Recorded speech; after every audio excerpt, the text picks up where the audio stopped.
Hello guys, আমার একটা নাতি আছে, খুব দুষ্ট, এমন খাড়াসের খাড়াস, নতুন জামা ফুইন্দে যে নমন চেন ওই বৈশা জায়গা অনে মাটি, অনে বালুর টালো, অনে গাছের তলে। তুই কি পাগল? তুই কি কি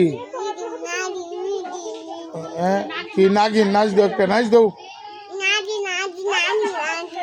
আর তো দূরে। নাগিন নাগিন তোমার নাগিনে ধরছে? নাগিনে তোমার কি গাছে তোলে তো? হ্যাঁ কিসে? এই মার দিমু, মার দিমু গেলাম।